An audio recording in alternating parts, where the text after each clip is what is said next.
I think they have to be linked to some degree. I mean, it's all about cost certainty, and there's only so much money to go around in a flat cap world. And so the organization, I would think, like, yeah, I mean, I'm a little surprised because you're right. Around the draft, there really seemed to be some traction that, hey, maybe they were going to get the Horvat deal done, give them the cost certainty, and then from there, they'd have a better sense of, the whole JT Miller situation and how it worked and what the parameters were if he stuck around here. So a little bit surprised there, and maybe Bo Horvat is sitting back and watching this year's crop of unrestricted free agents as well. I always use the Ryan Nugent-Hopkins example, except that I'm amazed that the Nuge took the deal that he did. He got 8 years, but a cap hit of $5.1 million. I think it was $41 million over those 8 years. Ryan Nugent-Hopkins statistically profiles better than Bo Horvat over their career. Now Horvat's a captain here. I don't know if that probably adds a little bit of a premium there. The Canucks aren't getting Bo Horvat for $40 million over 8 years. Like, that's not happening. The question is, how high does that total figure go? We always talk about hometown discounts, and that seems to be the way now, guys. Like, it doesn't really matter how the deal is structured, whether it's 10 million at its peak and back end it's 3, whatever. We kind of look at these as total dollar figures, and so I just wonder if Bo Horvat, like, can he command $50 million from the Canucks on an 8-year deal?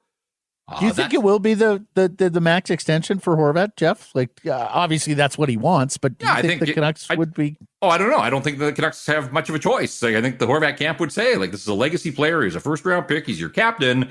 We want 8 years, and he's got that leverage. And if they don't want to play that game, then maybe they have to look at plan B when it comes to Bo Horvat. But I do think that Jim Rutherford, everything that he said in the public domain, has talked about how Bo Horvat figures in their long-term plans, and he's their captain, and they're happy with him, and all those kinds of things. But that is one of the leverage points that a guy gets when he gets to free agency.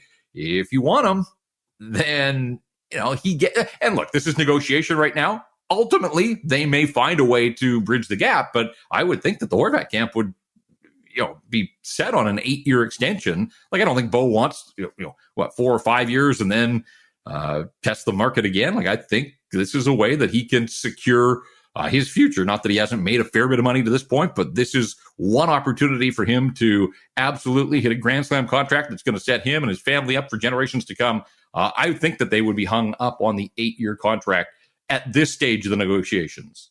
Where's Bo Horvat as a 34 and 35-year-old player, do you think?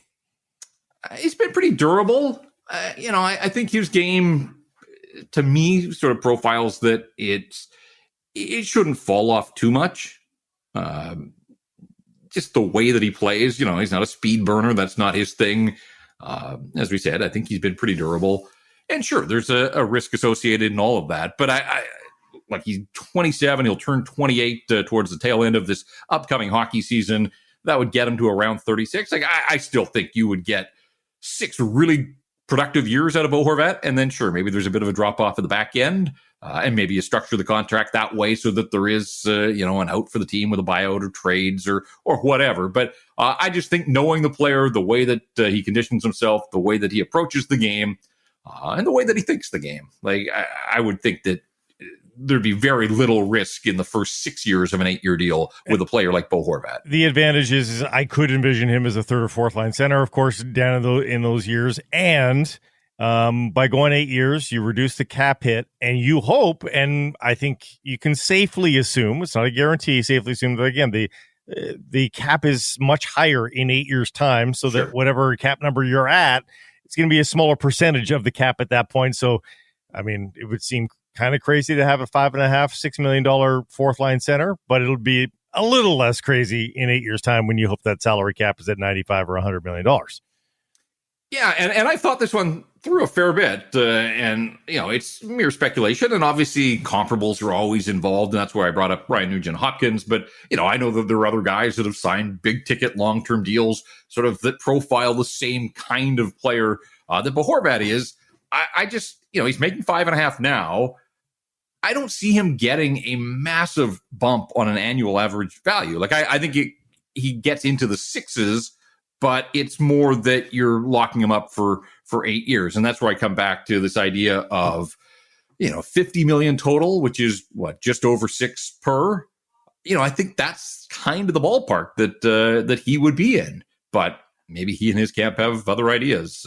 That's why he's still without an extension, I suppose. But just to come full circle on the discussion, I think it has to be like I don't think that the Canucks can negotiate independently with Bo Horvat without recognizing the impact that contract's going to have. And then, of course, beyond that, Elias Pettersson's going to be back at the trough before too long, and he's going to want one of these kind of contracts as well.